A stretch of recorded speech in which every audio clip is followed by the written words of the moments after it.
Hello students, in this lecture I will discuss sequence and series, a very important chapter of algebra. JEE main और JEE advance दोनों point of view से भी ये chapter important है।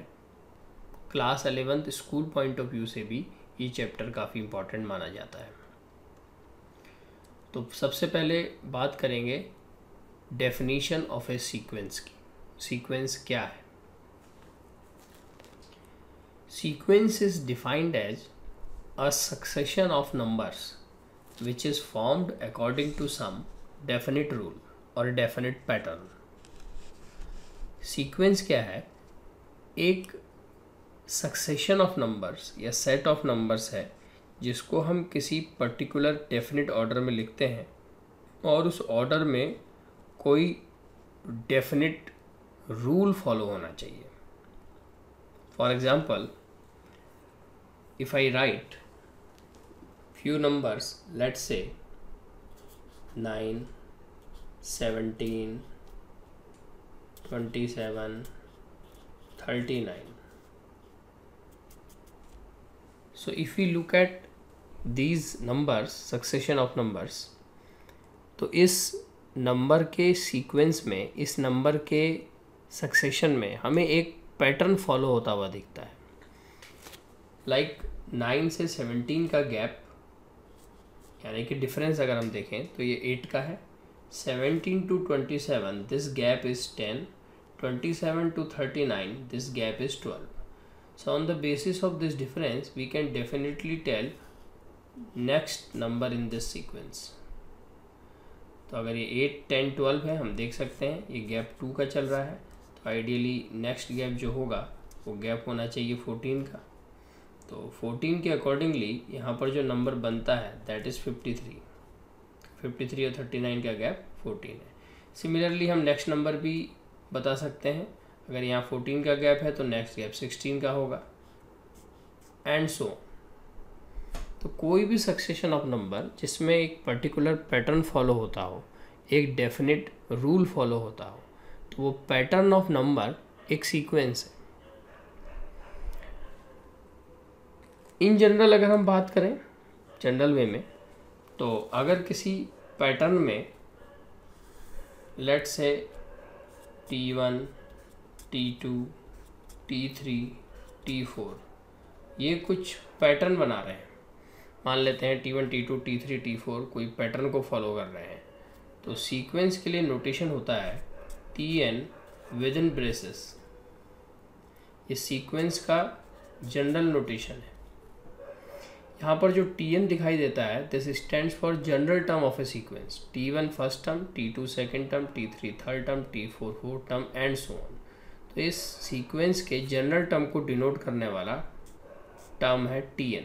इस Tn को हम कहते हैं जनरल टर्म, और इस जनरल टर्म को अगर हम विद इन ब्रेसेस लिखते हैं तो ये नोटेशन यूज होती है सीक्वेंस के लिए। अगर हम इन टर्म्स को इस फॉर्म में लिखें, any expression of this form that is known as series. Student, sequence को डिफाइन करने का एक दूसरा वे भी है। सीक्वेंस को हम एक फंक्शन की तरह भी डिफाइन कर सकते हैं। Sequence is known as a function whose domain is natural number. Obviously जब हम सीक्वेंस की बात कर रहे हैं तो हम रियल सीक्वेंस की बात करेंगे, क्योंकि रियल सीक्वेंस में जो डोमेन है वो नेचुरल नंबर है। तो डोमेन नेचुरल नंबर होने का मतलब natural numbers are obviously part of real numbers.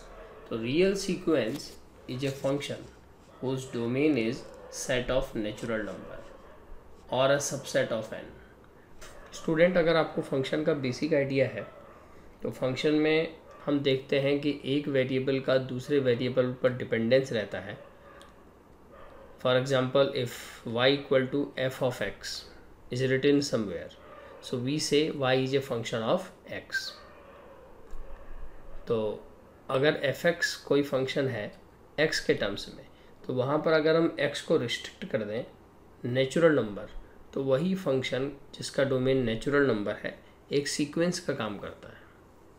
For example, F X equal to x³ + 5, where x is belongs to real number. So fx equal to x cube plus 5, obviously this is a polynomial function की language में बात करी जाए तो ये एक cubic polynomial function भी है। तो यहाँ पर जो fx है, fx का मतलब f is a function of x, और जो f फंक्शन है वो पॉलिनोमियल फंक्शन है।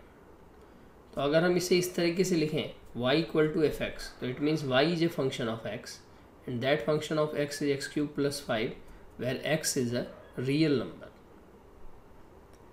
अगर हम इसी फंक्शन को इस तरीके से लिखें fn equal to n cube plus 5 where n belongs to natural number.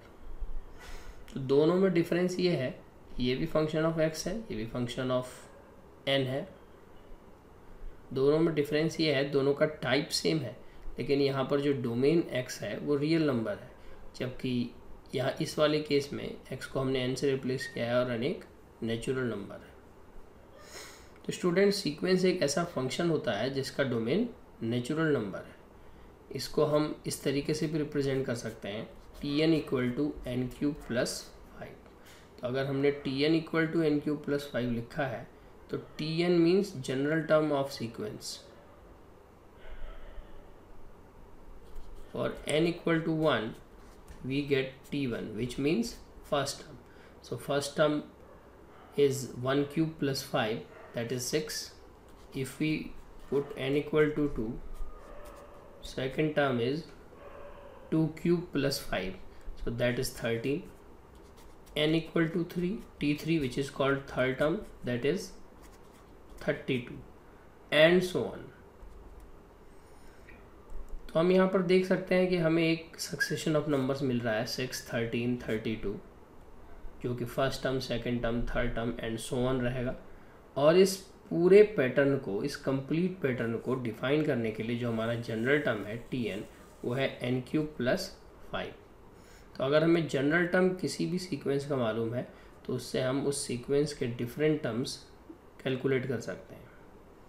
इसका कन्वर्स भी ट्रू है, आगे हम बात करेंगे। अगर सीक्वेंस के टर्म्स दिए हुए हैं तो उसके जनरल टर्म को हम ऑब्जर्वेशन से भी निकाल सकते हैं और कुछ पर्टिकुलर केसेस में इसको निकालने के लिए एक स्पेसिफाइड रूल भी है। तो फिलहाल tn अगर दिया है तो इस तरीके से आप टर्म्स निकाल सकते हैं। तो दो तरह से हमने सीक्वेंस को डिफाइन किया। एक सीक्वेंस का डेफिनेशन हुआ succession of numbers which is formed according to some definite rule और डेफिनेट पैटर्न का है sequence is a real function whose domain is natural number and range is obviously real number or part of real number. Students, अब बात करते हैं progression की। What is the difference between progression and a sequence? Progression is whenever terms of a sequence are written under specific condition, then sequence is called a progression. इसका meaning ये है कि sequence में हमने देखा कि एक पर्टिकुलर पैटर्न या डेफिनेट रूल फॉलो हो रहा है। उन पैटर्न ऑफ नंबर्स को या उस सीक्वेंस को अगर हम कुछ स्पेसिफिक कंडीशन के अंदर लिखते हैं तो ऐसे सीक्वेंस को प्रोग्रेशन कहा जाता है। प्रोग्रेशन कई तरीके की हो सकती हैं, जिस पर हम वन बाय वन डिस्कशन करेंगे। फर्स्ट टाइप ऑफ प्रोग्रेशन है एरिथमेटिक प्रोग्रेशन, जिसे AP भी बोला जाता है। क्लास 10th के अंदर भी जो मोस्ट ऑफ द बोर्ड्स हैं हमारे कंट्री में, उसमें AP का बेसिक आइडिया दिया जाता है। तो अरिथमेटिक प्रोग्रेशन को किस तरह से डिफाइन किया जाता है, इसका डेफिनेशन देखते हैं। A sequence of number an is called, जैसा मैंने पहले बताया, tn को विद इन ब्रेसेस लिखते हैं तो ये सीक्वेंस का नोटेशन है। यहाँ पर tn की जगह an या vn कोई भी नोटेशन यूज़ कर सकते हैं। विद इन ब्रेसेस लिखने का मतलब है कि ये एक सीक्वेंस है। तो sequence of number is called an arithmetic progression if there is a number d such that dn equal to an minus 1 for all n. इसे थोड़ा और डिटेल में समझते हैं।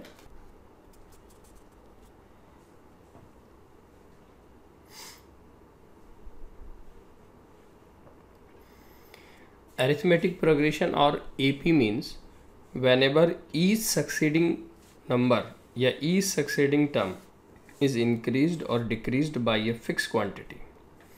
Like in this case, we can say first term is a, second term is a plus D, third term is a plus 2d, fourth term is a plus 3d। तो ए के बाद जो नेक्स्ट टर्म ए plus D है यानी कि succeeding term, इसमें D का addition हुआ है। फिर हम अगर थर्ड टर्म को देखें तो फिर डी का एडिशन हुआ है, फोर्थ टर्म को देखें तो फिर से डी का एडिशन होता है। मतलब each succeeding term is increased और डिक्रीज्ड। इंक्रीज्ड और डिक्रीज इसलिए यहाँ पर ए प्लस डी का मतलब ये नहीं है कि ए प्लस डी ए से ग्रेटर ही होगा, वो डिपेंड करेगा डी की वैल्यू पर। अगर डी नेगेटिव होता है तो ए प्लस डी ए से स्मॉलर भी हो सकता है। If d is a positive number obviously second term is more than a, if d is negative number then second term is lesser than a. तो ए पी मीन्स जब भी next term या succeeding term last term से एक fix quantity add या subtract होकर आए तो ऐसे पैटर्न को या ऐसे प्रोग्रेशन को हम अरिथमेटिक प्रोग्रेशन बोलते हैं। तो ए plus d, a plus 2d, a plus 3d ये एक पैटर्न है। अगर ए पी के जनरल टर्म की बात की जाए जिसे हम nth टर्म कहते हैं, तो ये आपने क्लास 10th में भी सुना होगा कि general term of A P is defined as Tn equal to a plus n minus 1t। Tn is general term, a यहाँ पर फर्स्ट टर्म है, एन nth टर्म के लिए यूज़ किया गया है। जैसे Tn अगर nth टर्म का नोटेशन है, सपोज आप थर्ड टर्म निकाल रहे हैं तो n3 है तो यहाँ पर n3 पुट करेंगे। अगर T4 निकाल रहे हैं फोर्थ टर्म तो यहाँ इनका वैल्यू 4 पुट करेंगे। तो इस फार्मूले से हम जनरल टर्म कैलकुलेट कर सकते हैं।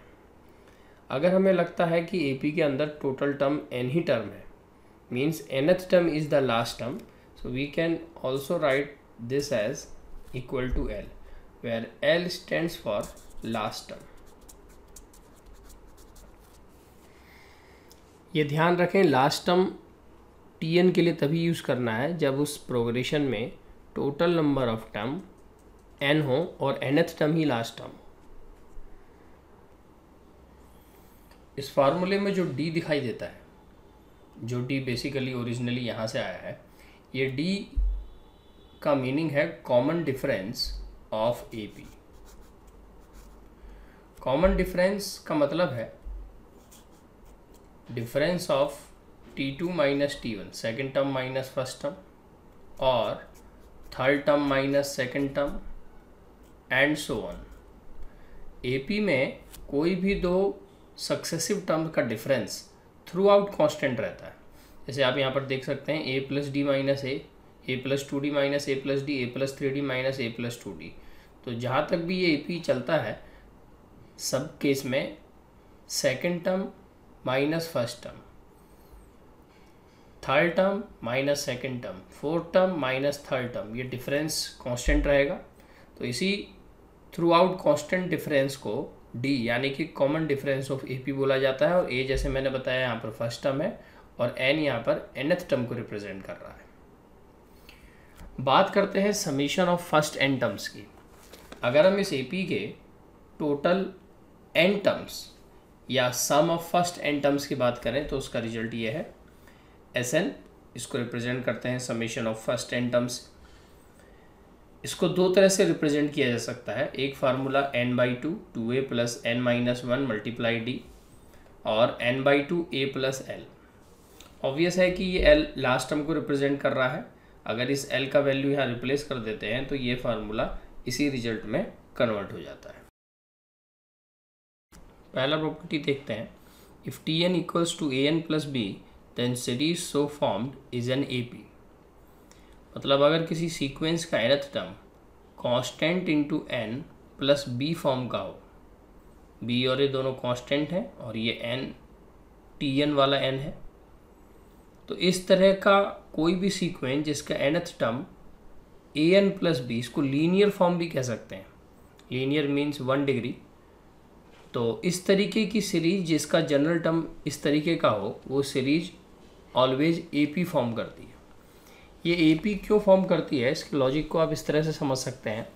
अगर Tn equal to an plus B है तो फर्स्ट टर्म T1 अगर आप यहाँ से कैलकुलेट करेंगे n इक्वल टू 1 रख के, तो this will be a plus B. T2 आएगा, n के 2 से रिप्लेस करके 2a प्लस बी, T3 निकालेंगे इसी तरह से 3a प्लस बी। तो आप चेक कर सकते हैं कि T1 T2 T3 यानी कि a plus B, 2a plus B, 3a plus B and 4a plus B and so on. तो जो हमें एक सीरीज मिल रही है या एक सीक्वेंस के डिफरेंट टर्म्स मिल रहे हैं, इन टर्म्स में गैप है a का, a प्लस बी से 2a प्लस बी a के गैप पर है, फिर 3a प्लस बी a के गैप पर है, फिर 4a प्लस बी a के गैप पर है एंड सो ऑन। तो इसे आप एक डायरेक्ट रिजल्ट की तरह याद रखें कि अगर nth टर्म इस फॉर्म का दिया हुआ है लीनियर, तो ऐसा सीरीज जो भी फॉर्म होगा या सीक्वेंस जो फॉर्म होगा वो अरिथमेटिक प्रोग्रेशन होगा। सेकंड प्रॉपर्टी है if Sn equal to an square plus bn plus c। कहने का मतलब यह है if summation of first N term is given in the form of a quadratic, an square plus bn plus c is a quadratic expression, quadratic in n। जैसे यहाँ tn linear था, nth term linear form में था, यहाँ summation of first n terms quadratic form में है। तो इस तरीके का जो सीरीज है वो भी AP बनता है। अब ये सीरीज AP क्यों बनता है, इसको समझने के लिए Sn का मीनिंग है T1 plus T2 plus T3 so on up to Tn। First n terms का सम Sn होता है। अगर बात करी जाए Sn-1 की, Sn minus means summation of first n-1 terms, तो फर्स्ट n-1 टर्म क्या हो जाएगा, T1 plus T2 plus T3 so on up to Tn-1। तो अगर देखा जाए तो किसी भी सीरीज के फर्स्ट n टर्म्स का सम और फर्स्ट n-1 टर्म्स के सम में डिफरेंस केवल एक टर्म का होता है जो कि nth टर्म है, क्योंकि Tn से जस्ट पहले भी यहाँ पर जो टर्म प्रेजेंट रहेगा दैट इज Tn-1। तो यहाँ से ये ऑब्वियस है कि अगर हम इन दोनों को सब्ट्रैक्ट करें तो Sn minus Sn-1 that is equal to Tn। ये रिजल्ट वैसे भी हमें डायरेक्टली लर्न कर लेना है, क्योंकि कई बार इस तरीके का क्वेश्चन एग्जाम में आता है कि summation of first n terms दिया होता है और उससे हमें Tn निकालना पड़ता है। तो अगर summation of first n terms दिया है तो n को n-1 से रिप्लेस करके Sn-1 कैलकुलेट करेंगे और दोनों का जो डिफरेंस है वो Tn यानी कि जनरल टर्म या nth टर्म के इक्वल होगा। तो अभी हम जिस कॉन्सेप्ट की बात कर रहे थे उसमें Sn an square plus bn plus c है। अगर हम यहाँ से Sn-1 कैलकुलेट करना चाहते हैं तो n की जगह n-1 रिप्लेस करेंगे, so this will reduce to an-1 square plus b times n-1 plus c। इन दोनों को अगर सब्ट्रैक्ट किया जाए तो Tn का वैल्यू आना चाहिए दैट इज Sn-1।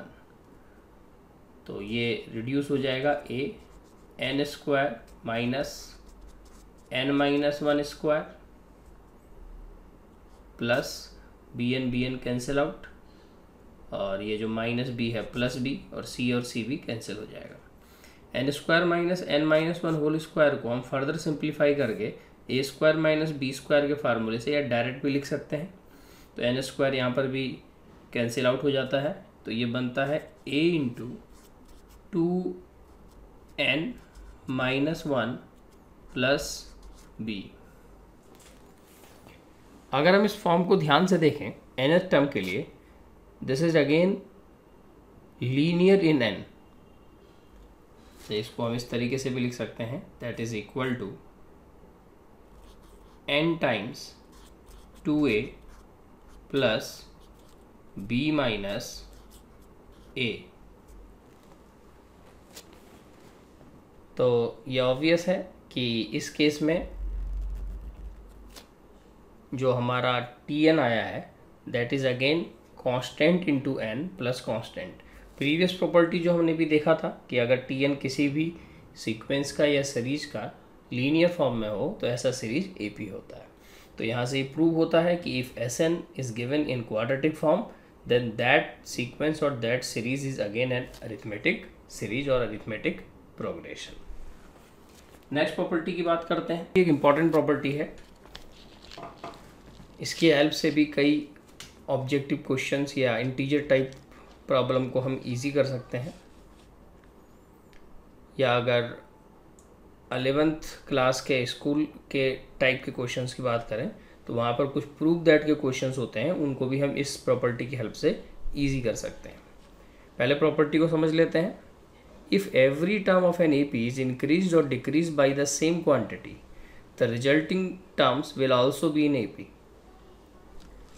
प्रॉपर्टी ये है कि अगर हम किसी भी एपी में सेम नंबर या सेम क्वांटिटी इंक्रीज या डिक्रीज कर दें, मतलब ऐड या सब्ट्रैक्ट कर दें, तो जो न्यू सीरीज बनेगी, रिजल्टिंग सीरीज, वो भी एपी ही होगी। इसके लॉजिक को भी समझने की कोशिश करते हैं।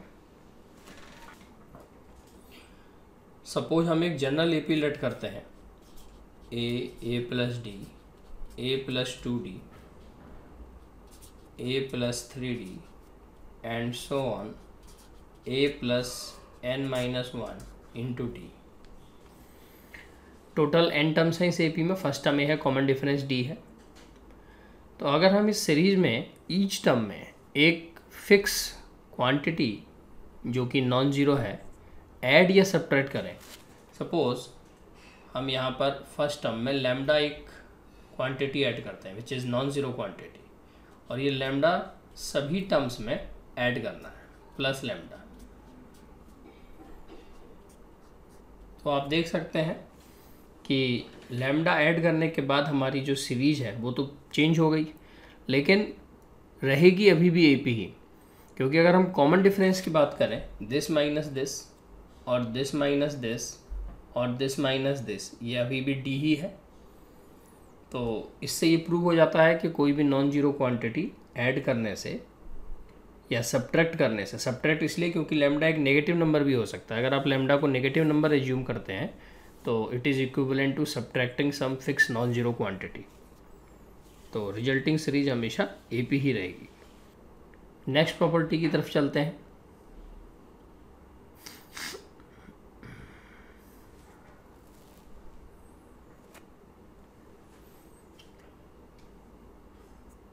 If every term of an AP is multiplied or divided by same non-zero quantity, resulting terms will also be in AP. अभी हमने जो प्रॉपर्टी एडिशन और सब्ट्रैक्शन के लिए पढ़ी, यही प्रॉपर्टी अगर नॉन जीरो क्वांटिटी से हम AP में मल्टीप्लाई या डिवाइड करते हैं तो भी ट्रू होती। इसके लॉजिक को इस तरह से समझा जा सकता है।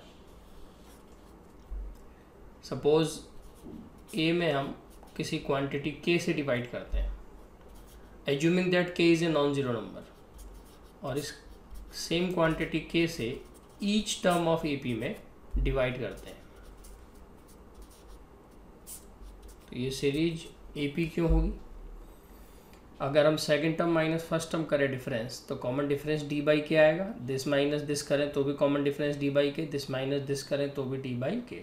इसका मतलब सीरीज तो चेंज हो गई लेकिन रहेगी एपी, क्योंकि कॉमन डिफरेंस कोई भी दो सक्सेसिव टर्म का फिक्स है।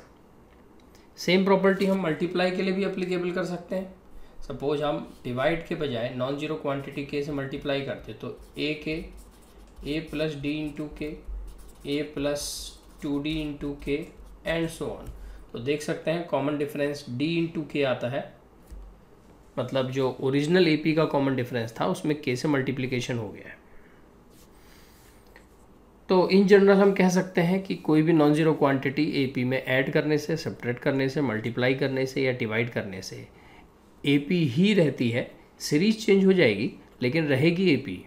और कॉमन डिफरेंस एडिशन सब्ट्रैक्शन के केस में चेंज नहीं होता है, जैसे हमने यहाँ पर देखा कॉमन डिफरेंस डी ही था, लेकिन मल्टीप्लाई और डिवाइड के केस में कॉमन डिफरेंस चेंज हुआ है। लाइक यहाँ पर डी बाई के कॉमन डिफरेंस के से डिवाइड हो गया, और मल्टीप्लिकेशन के केस में d इंटू के यानी कि कॉमन डिफरेंस के से मल्टीप्लाई हो गया। नेक्स्ट प्रॉपर्टी की तरफ चलते हैं। If terms a1 a2 a3 an so on up to a2n plus 1 are in AP, मतलब एक हमने ऐसी एपी कंसीडर की है जिसमें total number of terms 2n plus 1 है, then sum of these terms will be equal to 2n plus 1 times an plus 1। तो अगर किसी एपी में total number of terms odd है, 2n प्लस 1 ऑड नंबर है, तो इस टोटल एपी का जो सम होगा वो 2n+1 टाइम्स an+1 के इक्वल होगा। an+1 यहाँ पर इस सीरीज का मिडिल टर्म भी है। मिडिल टर्म हम इस तरीके से देख सकते हैं, a1 से लेकर a2n+1 तक टोटल टर्म ऑड है, तो मिडिल टर्म an+1 होगा क्योंकि an+1 से पहले भी n टर्म है, और an+1 के जस्ट आगे मीन्स an+2 से लेकर a2n+1 तक भी टोटल टर्म्स n होंगे। मिडिल टर्म के बारे में यहाँ पर बताया भी गया है an+1, और total number of terms in this series is 2n+1। ये भी इम्पॉर्टेंट प्रॉपर्टी है। कभी हमको AP के टोटल टर्म्स का सम निकालना हो और टोटल टर्म्स ऑड हो तो हम इस प्रॉपर्टी का यूज़ कर सकते हैं। अगर टोटल टर्म AP में इवन है, लाइक नेक्स्ट पॉइंट को देखते हैं, a1 a2 a3 so on up to a2n। यहाँ पर और यहाँ पर डिफरेंस क्या है, इसमें total number of terms odd थे 2n+1 की वजह से, जबकि इसमें total number of terms even है। तो अगर ऑड नंबर ऑफ टर्म्स वाली AP है तो summation 2n+1 times into an+1 होगा, और अगर इवन नंबर ऑफ टर्म्स वाली AP है तो इस टोटल सीरीज का sum of these terms will be equal to 2n times an plus an+1/2।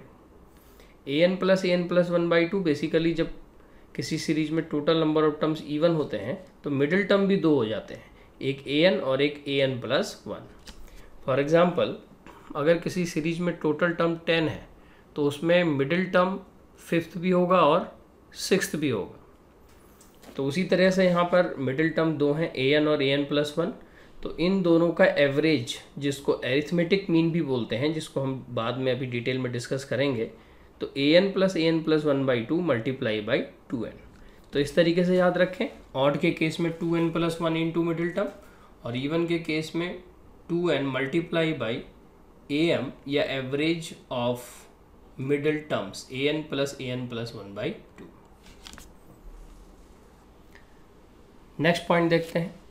In an AP, the sum of terms equidistant from beginning and end is constant and equal to sum of first and last term। ये property भी बहुत important है। Suppose ये एक AP है जिसके अंदर total terms हमने 6 टर्म्स कंसीडर किए हैं। फर्स्ट टर्म है कॉमन डिफरेंस D और ये 6th टर्म है।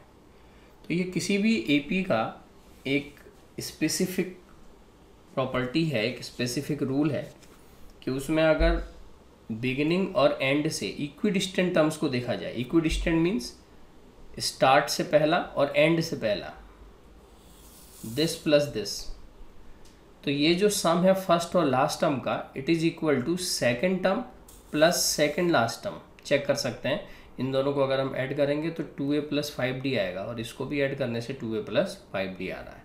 इसी तरीके से third term from beginning, third term from and या थर्ड टर्म फ्रॉम लास्ट, इन दोनों को ऐड करें तो भी हमारा सम 2a प्लस 5d ही आएगा। तो ये AP का एक बहुत इंपॉर्टेंट प्रॉपर्टी है कि बिगिनिंग और एंड से जो इक्विडिस्टेंट टर्म्स हैं उनका सम हमेशा कांस्टेंट होता है। अगर हमने टोटल टर्म्स इवन के बजाय ऑड लिए होते, like a plus d, a plus 2d, a plus 3d and a plus 4d, तब भी ये प्रॉपर्टी ट्रू है। First plus last 2a plus 4d summation है, second plus second last 2a plus 4d summation है। अब ये term यहाँ पर सेंटर टर्म है, मिडिल टर्म, तो इसको इसी में ऐड करना है, तो a plus 2d plus a plus 2d, that is again equal to 2a plus 4d which is same as second plus second last, first plus last.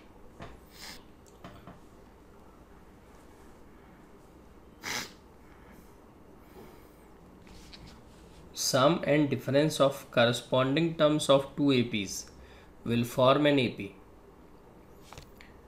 अगर हम दो डिफरेंट AP के करस्पॉन्डिंग टर्म्स को subtract करें या add करें तो resulting series भी AP ही रहेगी। इसके लॉजिक को इस तरीके से समझा जा सकता है। सपोज एक AP है b plus alpha, b plus 2 alpha, b plus 3 alpha and so on, और एक दूसरी AP है A plus D, A plus 2D, A plus 3D and so on. तो करस्पॉन्डिंग टर्म्स का मतलब यह है first term of first AP और first term of second AP, इन दोनों को अगर ऐड किया जाए तो B प्लस A मिलेगा। अगर second term plus second term of second AP को ऐड किया जाए, फिर इसी तरीके से third term of first AP, third term of second AP, इसको ऐड किया जाए, fourth term of first AP and fourth term of second AP, इसको ऐड किया जाए, तो जो नई सीरीज आएगी वो भी AP ही होगी। जैसे यहाँ पर एडिशन के बाद B प्लस A, यहाँ पर हम देख सकते हैं B plus A plus alpha plus D, इसको देखा जा सकता है B plus A plus 2 alpha plus 2D, इसे देख सकते हैं B plus A plus 3 alpha plus 3D। तो अगर हम इस न्यू सीरीज का कॉमन डिफरेंस देखें इसका और इसका, तो डिफरेंस अल्फ़ा प्लस डी है। सिमिलरली इसमें से इसको सब्ट्रैक्ट किया जाए, third term minus second term तो alpha plus D, fourth term minus third term again alpha plus D. तो इट इज़ क्लियरली विजिबल कि sum of two different AP, corresponding terms of two different AP, whenever we add corresponding terms of two different AP, then resulting series is again an AP।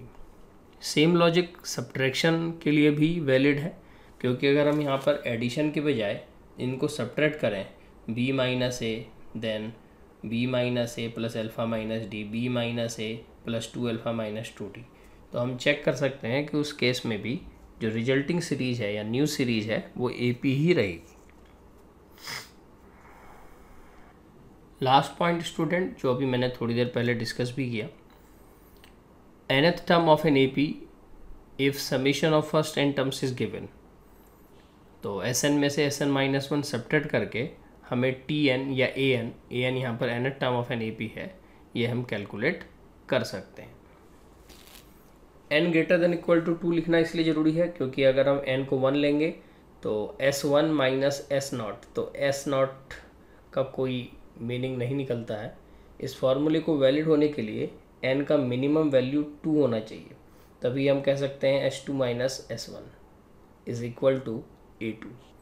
Student, एक और important property है, और ये property कम और rule ज़्यादा है problem solve करने के लिए। किस तरीके के क्वेश्चन में इसका यूज़ करना है ये हम आगे डिस्कस करेंगे। तो रूल है, if terms are given in AP and there sum is known then terms must be picked up in following वे।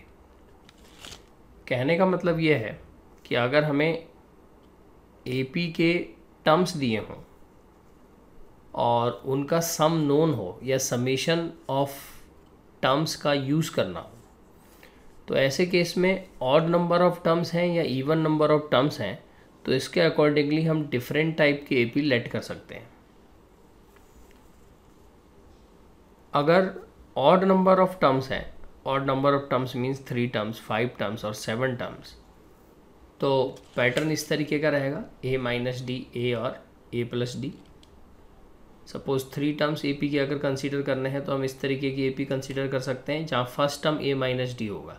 ये पॉइंट इंपॉर्टेंट है, यहाँ पर फर्स्ट टर्म A नहीं है AP का, first term A minus D है, centre term A है और लास्ट टर्म यानी कि third term A plus D है। इसको याद रखने का सबसे ईजी वे ये है कि जब भी आपको ऑड नंबर ऑफ टर्म्स लेने हों तो पहले आप A लिखिए जो कि सेंटर टर्म है, उसमें D सब्ट्रैक्ट करके लेफ्ट में एक टर्म लिखिए और एक टर्म D ऐड करके राइट में, तो ये 3 टर्म्स के लिए रूल बन गया। सपोज आपको 3 के बजाय 5 टर्म्स लेने हैं ऑड नंबर में, तो इस A माइनस डी के पीछे एक टर्म लीजिए D सब्ट्रैक्ट करके और A प्लस डी के आगे एक टर्म और लिखिए D ऐड करके, जैसे कि आप यहाँ पर देख सकते हैं A minus 2D, A minus D, A plus D and A plus 2D। This is rule for 5 terms. Suppose आपको 7 टर्म्स AP के लेट करने हैं, तो आप इस A माइनस 2D में फिर D सब्ट्रैक्ट करके एक इसके लेफ्ट में लिख सकते हैं और A प्लस 2D में D ऐड करके एक टर्म इसके राइट में लिख सकते हैं एंड सो ऑन। तो ये ऑड नंबर ऑफ टर्म्स के लिए रूल हुआ। इवन नंबर ऑफ टर्म्स के लिए हमें ये ध्यान रखना है कि centre term A minus D और A प्लस डी लेने हैं। मतलब आप A minus D, A plus D पहले लिखेंगे, उसके बाद a माइनस डी और a प्लस डी के बीच में जो गैप है, जो कॉमन डिफरेंस है, वो d का नहीं है, 2d का है। इसलिए a माइनस डी में 2d सब्ट्रैक्ट करके लेफ्ट में एक टर्म लिखना है और a प्लस डी में 2d ऐड करके एक टर्म राइट में लिखना है। तो ऑड और इवन वाली सीरीज में डिफरेंस ये है कि ऑड में सेंटर टर्म a रहता है, उसके बाद कॉमन डिफरेंस d है, जबकि इवन नंबर ऑफ टर्म्स में a minus D, a plus D centre के दो टर्म्स हैं और कॉमन डिफरेंस यहाँ पर 2d चल रहा है। अगर आपको यही टर्म 4 के बजाय 6 लेने हो तो आप a माइनस 3d में 2d सब्ट्रैक्ट कर सकते हैं, तो लेफ्ट में a माइनस 5d आएगा और a प्लस 3d में 2d ऐड करके राइट में आएगा a plus 5d and so on. इस प्रोसेस को हम कितने ही नंबर ऑफ टर्म्स के लिए एक्सटेंड कर सकते हैं। तो ध्यान बस ये रखना है कि ऑड नंबर ऑफ टर्म्स और इवन नंबर ऑफ टर्म्स के लिए रूल डिफरेंट है। ऐसा नहीं है कि अगर हम जनरल एपी जो हमने आज शुरुआत में देखा ए plus d, a plus 2d, a plus 3d, उससे क्वेश्चन को प्रोसीड करेंगे तो क्वेश्चन सॉल्व नहीं होगा। उस मेथड से भी, जनरल एपी लेट करने से भी ऑड नंबर ऑफ टर्म्स और इवन नंबर ऑफ टर्म्स दोनों तरह के क्वेश्चन को सॉल्व किया जा सकता है।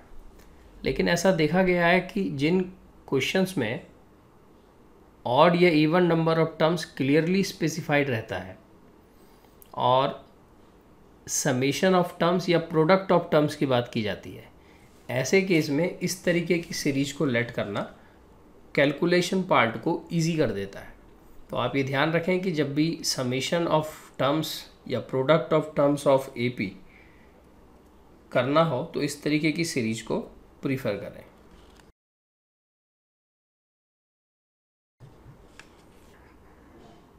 स्टूडेंट, अभी हमने देखा कि एरिथमेटिक प्रोग्रेशन में जनरल टर्म, समेशन और फर्स्ट 10 टर्म्स निकालने के क्या फार्मूले हैं और साथ ही एपी की प्रॉपर्टीज़ क्या क्या है। अब इन प्रॉपर्टीज़ और इन रिजल्ट्स का क्वेश्चंस को सॉल्व करते समय किस तरह से यूज़ किया जाना चाहिए इसको समझते हैं।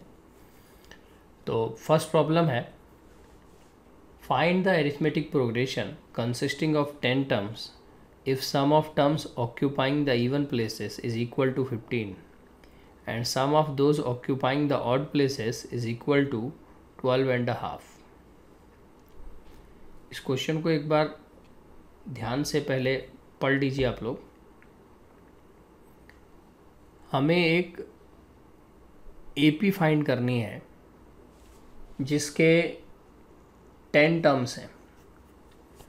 अब जब 10 टर्म्स किसी एपी में होंगे तो उसमें कुछ टर्म्स ऐसे होंगे जो ऑड प्लेसेस पर होंगे और कुछ टर्म इवन प्लेसेस पर होंगे, like first position, third position, fifth, seventh and ninth, ये ऑड प्लेसेस हुए। और इवन नंबर ऑफ प्लेसेस में remaining second, fourth, sixth, eighth and 10th। तो एक रिलेशन गिवन है एपी में कि sum of terms occupying the even places, मतलब जो term second, fourth, six, eighth और 10th पर हैं उनका सम 15 है और ऑड प्लेसेस पर जो टर्म्स हैं उनका सम 12.5 है। तो हम जनरल वे में अगर सोचें तो हम ये कह सकते हैं कि T2 plus T4 plus T6 plus T8 plus T10, अगर आप इस फॉर्म में सीरीज को मानते हैं, या A2 plus A4 plus A6 plus A8 plus A10, तो इसका जो सम है उसका वैल्यू दिया हुआ है। हमने एक सीरीज लेट करी A1, A2, A3 so on up to A10 by given condition, जैसा मैंने बताया A2 plus A4 plus A6 plus A8 plus A10, इसका सम 15 दिया हुआ है। अगर हम AP A plus D, A plus 2D type की लेते हैं तो फर्स्ट टर्म को हम A लेते थे, लेकिन A2 सेकंड टर्म है तो second term A plus D होगा। इसी तरीके से थर्ड टर्म मिसिंग है, फिर फोर्थ टर्म है तो A प्लस 3D आएगा, क्योंकि सेकंड के बाद फोर्थ टर्म के बीच में D का गैप नहीं होगा, 2D का गैप होगा। इसी तरीके से A10 का वैल्यू आ जाएगा A प्लस 9D। तो इसको अगर सॉल्व करें तो 1 2 3 4 5 टाइम्स A और D 3D 5D 7D और 9D, इसको ऐड करने पर 25D आ जाता है। तो एक रिलेशन हमें यहाँ से मिल गया 5A plus 25D equal to 15। अगर इस रिलेशन के बाद सेकंड रिलेशन की बात की जाए तो उसके लिए हमको क्वेश्चन में जो इन्फॉर्मेशन गिवन है। सेकंड रिलेशन निकालने के लिए हमें ऑड प्लेसेस के सम का यूज़ करना पड़ेगा, जो 12.5 है। अभी हमने 15 का यूज़ किया है। तो first term plus third term plus fifth plus seventh plus ninth, इसका वैल्यू 12.5 है, 12.5। यहाँ पर भी उसी तरीके से वैल्यू लिखेंगे, ए plus 2d, a plus 4d। यहाँ पर वो सब वैल्यूज आएंगी जो यहाँ नहीं आई थी, क्योंकि इवन पोजीशन के लिए था और ये ऑड पोजीशन के लिए। तो यहाँ पर भी 5 आएगा, और d 2d 4d 6d और 8d ये ऐड हो करके 20d बनेगा। तो ये हमारे पास सेकंड रिलेशन आएगा। अब अननोन हमारे पास दो हैं, a और d, और इक्वेशन भी दो हैं। तो ऑब्वियसली इन दोनों इक्वेशन को हम ऐड या सब्ट्रैक्ट करके लीनियर इक्वेशन की तरह सॉल्व करके a और d का वैल्यू निकाल सकते हैं। तो दोनों को अगर सब्ट्रैक्ट कर दें तो 5 पे कैंसिल आउट हो जाएगा और d का वैल्यू कैलकुलेट किया जा सकता है। तो सॉल्व करके d का वैल्यू आया हाफ, और d को यहाँ अगर रिप्लेस कर दें इसमें या इसमें, तो हमें a का वैल्यू भी मिल जाएगा, वो भी हाफ आ रहा है। तो a इज़ फर्स्ट टर्म जो हमने एपीलेट किया था, d इज़ कॉमन डिफरेंस, यानी कि first term half, second term 1 होगा, कॉमन डिफरेंस हाफ है, फिर हाफ ऐड करेंगे थर्ड टर्म, फिर हाफ ऐड करेंगे fourth term, and so on. तो इस तरीके की एपी है जो फाइनल इस क्वेश्चन का आंसर भी है। एक और क्वेश्चन देखते हैं student. Find 4 numbers in AP such that their sum is 50 and greatest of them is 4 times the least। पहले इस क्वेश्चन को समझ लीजिए। हमें AP के 4 numbers ऐसे खोजने हैं जिनका सम 50 हो, और जो उन 4 numbers में ग्रेटेस्ट है वो 4 टाइम्स हो लीस्ट नंबर जो उस AP का है उसके। तो अभी हमने थोड़ी देर पहले एक प्रॉपर्टी डिस्कस की थी कि अगर एपी में हमें ये मालूम हो कि total number of terms odd लेने हैं कि इवन, तो हम उस पैटर्न को अगर फॉलो करें जो ऑड या इवन के लिए है, तो क्वेश्चन की कैलकुलेशन पार्ट रिड्यूस हो जाता है। यहाँ पर क्लियरली मेंशन्ड है कि 4 नंबर एपी में निकालने हैं और उसका सम की बात भी कही गई है। तो समीशन की अगर बात कही गई है तो उसी फॉर्मेट पे जाएंगे। तो 4 नंबर्स के लिए हमने रूल पढ़ा था कि a minus d a plus D centre में होगा, और 2 टर्म्स एक्स्ट्रा लेफ्ट और राइट में a माइनस 3d और a प्लस 3d होंगे। तो अगर हम AP को लेट करना चाहते हैं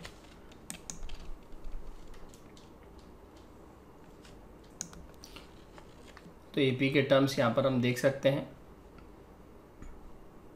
alpha minus beta alpha plus beta which is same as a minus d a plus d, और 2 टर्म एक्स्ट्रा लिए गए a माइनस 3d और a प्लस 3d। तो let us assume 4 numbers as alpha minus 3 beta alpha minus beta alpha plus beta and alpha plus 3 beta. पर ध्यान ये रखना है कि कॉमन डिफरेंस यहाँ पर 2 बीटा है।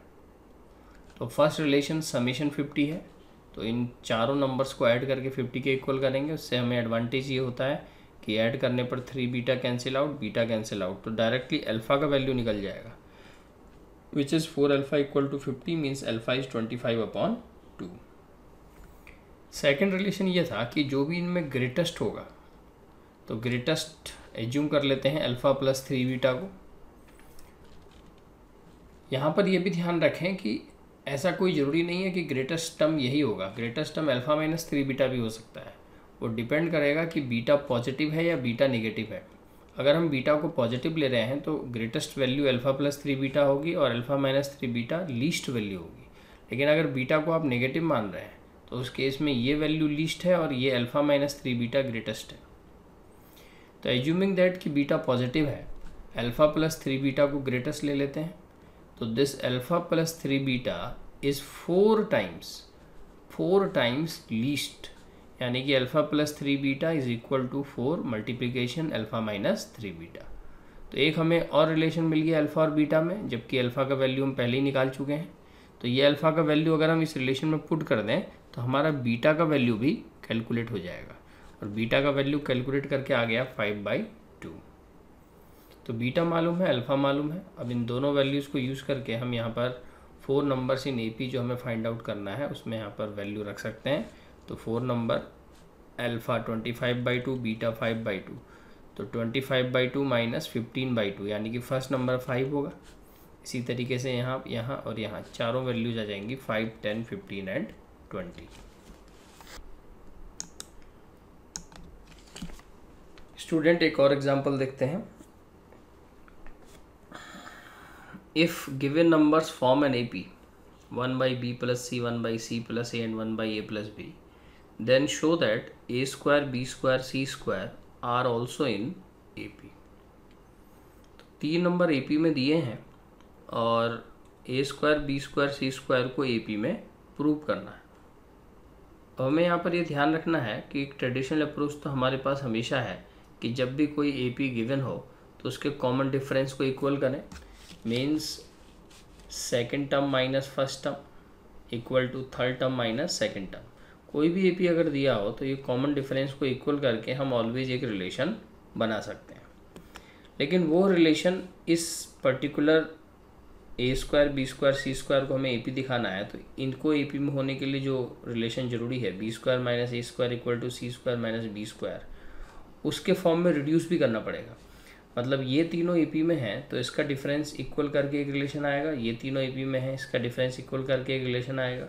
तो इस रिजल्ट से इस रिजल्ट तक पहुंचना होगा। क्योंकि टर्म्स बहुत इजी नहीं है सब्ट्रैक्शन के लिए, LCM लेने के लिए, तो इसलिए हम इस मेथड पर तभी सोचेंगे जब हमारा और कोई अप्रोच पॉसिबल नहीं हो रहा।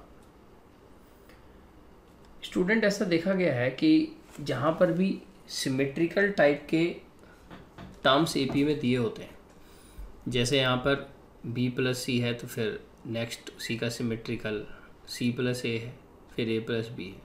उसी तरीके से यहाँ पर a है, फिर b है और फिर c है।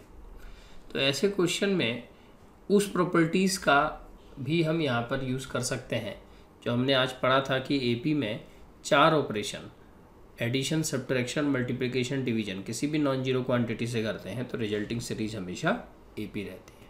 मतलब ये हमको पहले से मालूम होना चाहिए, ये प्रॉपर्टी हमारे माइंड में रहनी चाहिए कि जहाँ पर AP से AP में रिड्यूस करना हो, मतलब गिवन नंबर्स AP में है और उससे कोई और गिवन नंबर्स को AP में दिखाना हो तो वहाँ पर उस प्रॉपर्टी का एडिशन, सब्ट्रैक्शन, मल्टीप्लाई और डिवाइड वाली प्रॉपर्टी का यूज़ हो सकता है।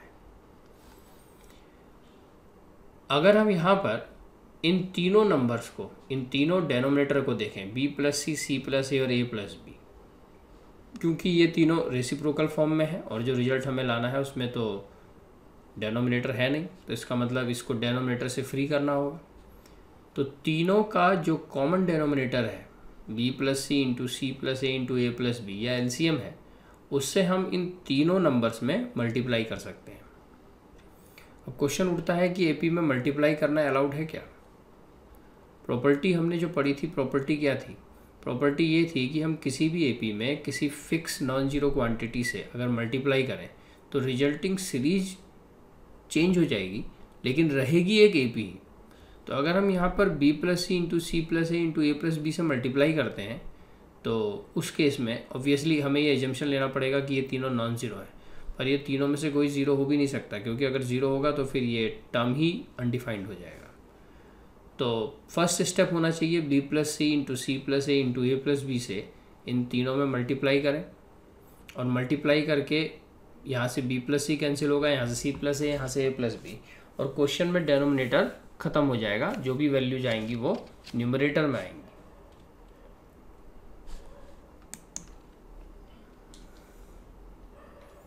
जैसा कि हम यहाँ पर देख सकते हैं मल्टीप्लाई करके कि b + c × c + a × a + b से मल्टीप्लाई किया गया तो 1/b + c से b + c कैंसिल आउट हो जाएगा तो c + a + b बचेगा। इसी तरीके से सेकेंड टर्म में मल्टीप्लाई, इसी तरीके से थर्ड टर्म में मल्टीप्लाई। तो these 3 terms are in AP, it means these 3 terms are in AP after multiplication with common denominator। अगर हम इनको पेयर वाइज प्रोडक्ट करें तीनों को, यहाँ पर भी सिमेट्री है, जैसे इसमें आया फर्स्ट में मल्टीप्लाई करेंगे तो a² + ab + bc + ca, तो ये ab + bc + ca तीनों में ही प्रेजेंट है। हम देख सकते हैं मल्टीप्लाई करके या सिमेट्री से भी ab + bc + ca का टर्म सब में आएगा। डिफरेंस ये रहेगा, यहाँ a² है, यहाँ b² है और यहाँ c² है। इसके बाद हम तीनों टर्म में से a b plus b c plus c a को सब्ट्रैक्ट कर सकते हैं, क्योंकि एक प्रॉपर्टी हमने ये भी पढ़ी थी कि ए पी में ज़रूरत पड़ने पर हम सेम क्वांटिटी सब्ट्रैक्ट भी कर सकते हैं। रिजल्टिंग सीरीज उससे भी एक जो नई सीरीज आएगी वो ए पी में ही रहेगी।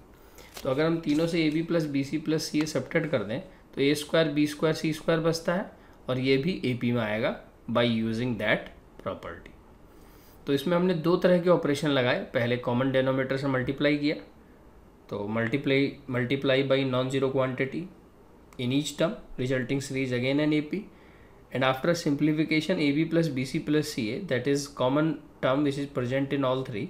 So subtracting AB plus BC plus CA from first, second and third, so resulting series is again an AP.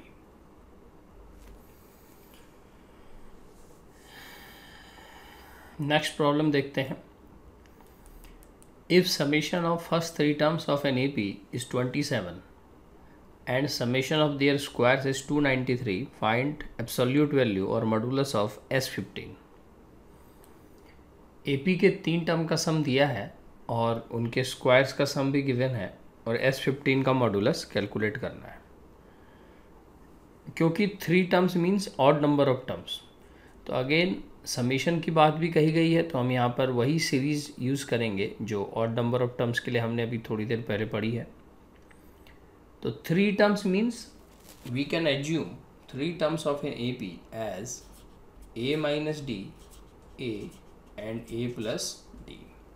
तो समेशन इज 27 मीन्स इन तीनों टर्म्स को हम ऐड कर देंगे, तो ऐड करके ये तीनों d कैंसिल आउट हो जाएगा. 3a is equal to 27 means a is equal to 9. अब d का वैल्यू निकालना है जो कॉमन डिफरेंस भी है, तो कॉमन डिफरेंस निकालने के लिए स्क्वायर वाले का यूज़ करेंगे. Square means a minus d square plus a square plus a plus d whole square equal to 293. इसको अगर सॉल्व किया जाए 3a square minus 280 cancel out हो जाएगा, plus twice d square equal to 293. a का value 9 यहाँ replace कर देते हैं, तो रिप्लेस करके 9 square 81 into 3 243 means 2d square is equal to 50. So d is equal to plus minus 5. क्योंकि d की 2 तरह की वैल्यूज़ आ रही हैं, इसलिए 2 तरीके की ए पी भी पॉसिबल होंगी. अगर हम a इक्वल टू 9 और d इक्वल टू प्लस 5 को कंसीडर करते हैं, तो हमारे पास सीरीज 9 माइनस 5, फर्स्ट टर्म यहाँ पर a माइनस डी है, तो फर्स्ट टर्म इज़ 4, देन 9 और 9 प्लस 5 दैट इज़ 14. अगर हम यूज़ करें a equal to 9 and d equal to minus 5 को, तो हमारे पास फर्स्ट टर्म आता है 14, 9 और यहाँ पर 14 माइनस 5 यानी कि 4. अब क्योंकि हमें S15 कैलकुलेट करना है और S15 का जो फार्मूला है वो होता है n term summation of first n terms का n/2. तो n/2 में n हमने 15 ले लिया क्योंकि फर्स्ट 15 टर्म्स का सम निकालना है. 2a. अब यहाँ पर ये ध्यान रखें कि जो समीशन ऑफ n टर्म्स का फार्मूला है उसमें जो 2a आता है वो a p का फर्स्ट टर्म होता है, लेकिन यहाँ पर जो हमने a p कंसीडर करी है उसमें a फर्स्ट टर्म नहीं है, तो जो यहाँ पर 2a आएगा वो a हमारा a माइनस डी है, या यहाँ पर देखा जाए तो a का काम यहाँ पर फर्स्ट टर्म यानी कि 4 कर रहा है. तो 2a is 8 plus n minus 1, n means number of terms 15 है, तो 15 माइनस 1 14, और कॉमन डिफरेंस यहाँ पर d होता है जिसका वैल्यू हमने 5 कैलकुलेट किया है इंटू 5. तो इसको अगर हम कैलकुलेट करें तो 70 प्लस 8 78 इंटू 15/2 यानी कि 39 इंटू 15 विच इज़ 585. तो ये जो 585 आंसर आया है ये तब आया है जब हमने a का वैल्यू 9 लिया है और d का वैल्यू 5. एक आंसर यहाँ से भी आएगा. तो again S15 is equal to n/2 twice a means first term, यहाँ पर फर्स्ट टर्म 14 है 2 into 14 28 plus n minus one, n 15 है। कॉमन डिफरेंस d, यहाँ पर -5 लेना होगा, तो 15/2 28 माइनस 70 यानी कि -42। तो ये सॉल्व करके -315 आएगा। तो S15 का मॉडुलस के यानी कि एब्सोल्यूट वैल्यू के दो तरह के आंसर पॉसिबल हैं, एक 585 और दूसरा इसका मॉडुलस ये एब्सोल्यूट वैल्यू लेके 315। स्टूडेंट एक और क्वेश्चन देखते हैं। ये प्रूव दैट का क्वेश्चन है और JEE 2000 में ये क्वेश्चन पूछा गया था सब्जेक्टिव पेपर के अंदर। अगर आप बहुत एलिमेंट्री मेथड से इस क्वेश्चन को सोचते हैं तो क्वेश्चन का सॉल्यूशन आप डेफिनेटली निकाल पाएंगे। क्वेश्चन है the fourth power of the common difference of an AP with integer entries.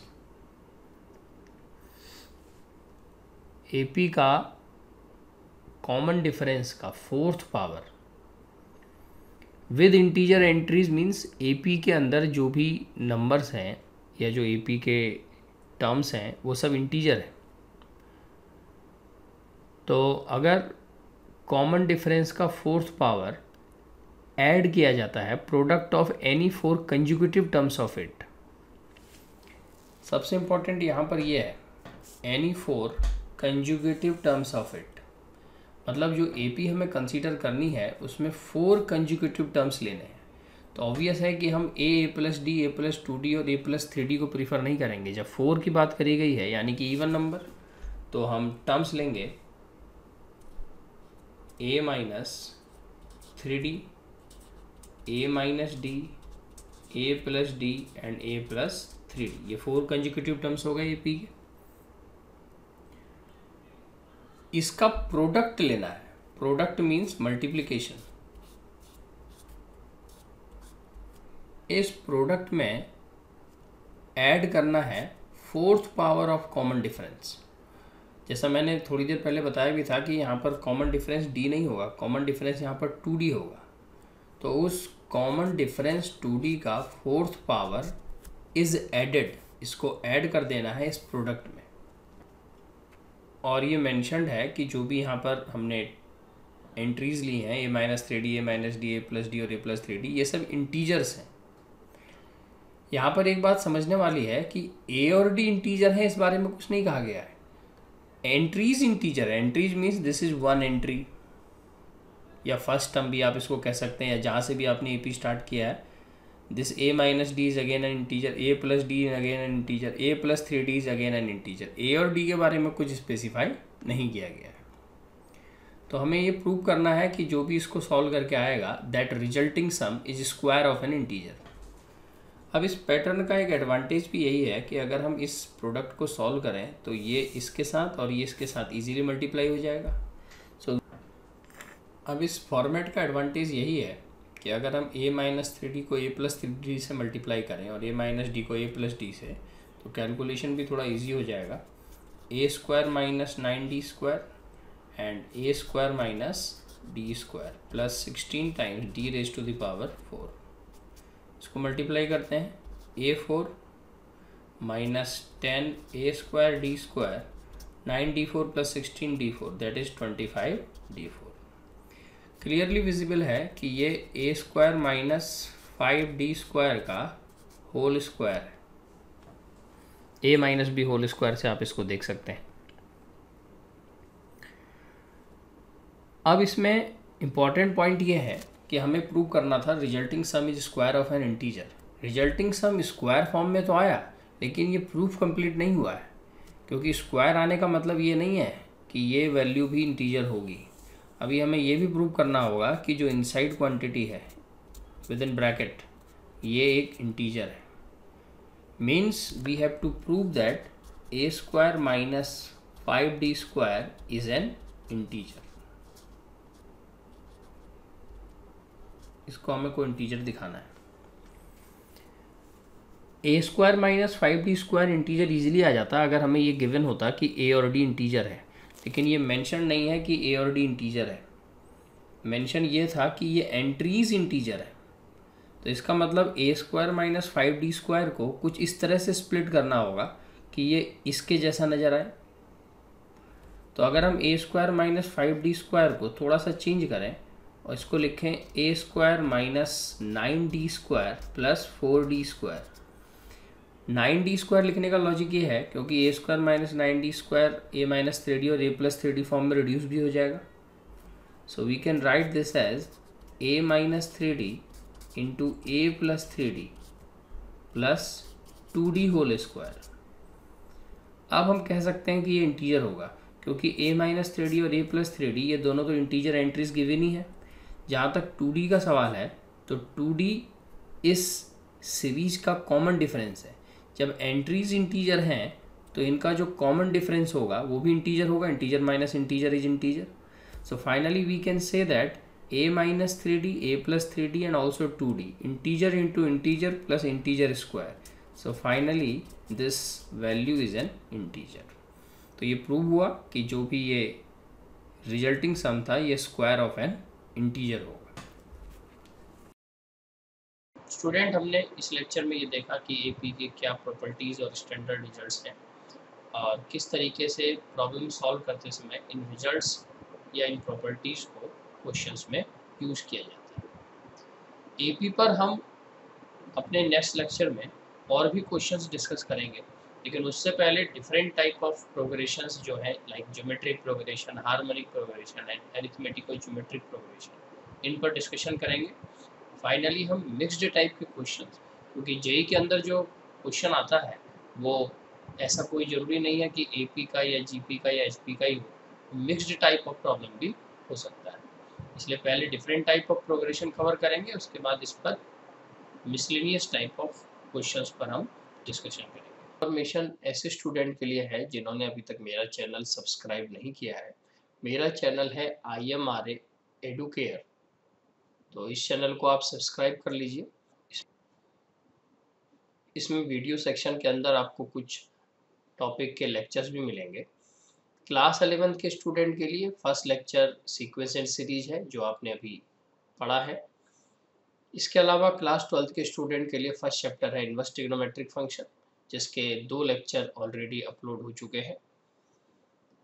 यहाँ पर 5 या 6 लेक्चर आपको बेसिक टॉपिक के भी दिखाई देंगे। कोई भी स्टूडेंट जो जेई का सीरियस एस्पिरेंट है उसको इस बात का ध्यान रखना है कि वो 11th या 12th का टॉपिक मैथ्स में उठाने से पहले बेसिक टॉपिक के लेक्चर्स को जरूर स्टडी करें। अगर आपने बेसिक ऑलरेडी पहले से कवर किया हुआ है तो आप डायरेक्टली फर्स्ट चैप्टर पर जा सकते हैं, अदरवाइज बेसिक टॉपिक को कवर करना कंपलसरी है, क्योंकि जैसे ही आप कैलकुलस, अलजेब्रा या ट्रिग्नोमेट्री वाले सेक्शन पर जाएंगे तो बेसिक में अगर आपकी कुछ वीकनेस है या कुछ वीक एरियाज हैं तो इसका सीधा सीधा इफेक्ट पड़ता है जब आप प्रॉब्लम सॉल्व करते हैं इन सेक्शंस की। स्टूडेंट्स, कमिंग टाइम में इस YouTube चैनल के हेल्प से ही कुछ लाइव क्लासेस कंडक्ट की जाएंगी। इन लाइव क्लासेस का 2 मेन पर्पस है।